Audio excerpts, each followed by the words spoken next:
Paris coup dur pour l'antidopage français à cause d'une contamination d'échantillons par des prélèvements sur des bodybuilders déchargés en stéroïdes. Le laboratoire de Châtenay-Malabry a été suspendu par l'Agence mondiale antidopage AMA, un incident qui va reposer la question de ses moyens et de son niveau. Conséquence de cette suspension, entrée en vigueur dimanche et annoncée mardi par l'AMA, le seul laboratoire antidopage français, qui a traité environ 13,500 échantillons en 2016, ne pourra plus mener d'analyse tant que l'Agence mondiale ne l'autorisera pas à nouveau. Les activités de contrôle et de prélèvement de l'Agence française de lutte contre le dopage (AFLD) peuvent se poursuivre, mais les échantillons seront analysés à l'étranger, dans l'un des autres labos accrédités par l'AMA. Cette suspension est la conséquence d'un incident exceptionnel, selon le secrétaire général de l'AFL, Mathieu Tauran, survenu à la suite d'une opération de contrôle d'envergure menée au printemps dans l'univers du culturisme. 84 bodybuilders sont alors visés, et la quasi-totalité des prélèvements révèle la présence de substances dopantes, principalement des stéroïdes, à des concentrations jamais vues auparavant, jusqu'à 200 fois supérieures à un contrôle positif classique, explique Monsieur Tauran. De quoi faire une photographie préoccupante du milieu, mais aussi et surtout, de quoi mettre à l'épreuve le matériel du labo. Car malgré les procédures de nettoyage habituelles, un robot d'analyse a été contaminé par des substances dopantes, et a contaminé à son tour 2 échantillons provenant d'autres contrôles, a expliqué le secrétaire général de l'AFL, précisant que l'incident a été décelé fin août. Premier test contre le pot selon l'AFL, les actions correctives appropriées ont été immédiatement prises, et l'ensemble des échantillons potentiellement concernés ont fait l'objet de nouvelles analyses, qui n'ont révélé aucune autre anomalie.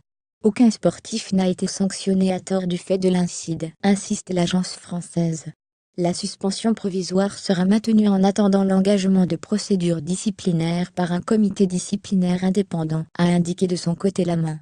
Une sanction extrêmement lourde, pour un incident tout à fait circonscrit, tout à fait conjoncturel, a déploré la nouvelle présidente de l'AFL, Dominique Laurent, interrogée par l'AF en marge d'un colloque sur le dopage à Paris. Elle s'est dit extrêmement peinée, choquée, attristée et préoccupée pour l'avenir du laboratoire. Le ministère des Sports assure de son côté qu'il sera attentif au bon déroulement des procédures de suivi décidées par l'AMA. Il s'agit d'un coup dur pour l'antidopage français et d'un incident fâcheux, 2 semaines seulement après la désignation de Paris, comme ville hôte des JO 2024. L'épisode remet en lumière les difficultés du laboratoire de Châtenay-Malabry, dans la banlieue sud de Paris, en pointe dans les années 1990 et 2000, avec notamment la mise au point du premier test contre le pot, en 2000. Ces lettres de noblesse, le labo de Châtenay les avait également acquises en participant aux grandes batailles de l'antidopage contre les cyclistes Lance Armstrong ou Floyd Landis, qui ont fini par tomber de leur piédestal. Nécessaire modernisation, mais la mort de son directeur emblématique, Jacques Dessoré, en 2010, a amorcé une période plus compliquée. Après le départ de sa successeur, François Lasne, fin 2014, 3 autres scientifiques se sont succédé à la tête du labo, dirigé depuis fin 2016 par le professeur Michel Audran, un spécialiste du dopage sanguin. Ces turbulences n'ont pas empêché Châtenay d'être à l'origine de la première détection mondiale d'un stimulant de l'EPO en 2015, le FG 4592, puis d'un cas d'hormones de croissance sur une course cycliste en Guadeloupe en 2016. Dans son rapport d'activité 2016, rendu public en juin, l'AFL soulignait qu'elle a dû faire face à une forte tâche, dans un contexte budgétaire très contraint, avec une hausse de ses activités d'analyse provoquée notamment par l'arrivée d'échantillons de laboratoires eux-mêmes suspendus par l'AMA.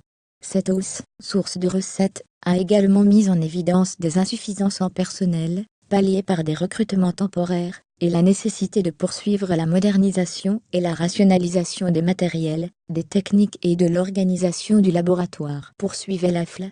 Mathieu Tauran réfute l'idée que l'incident soit dû à un problème de moyens.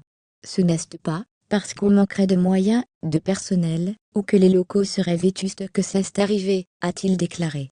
Des rapports du Sénat, ou de la Cour des comptes, avaient déjà souligné ces dernières années un investissement insuffisant du labo dans la recherche, contrairement à ses homologues de Cologne ou de Lausanne, et un manque de synergie avec le milieu universitaire. Ailleurs, sur le web contenu proposé par Taboola,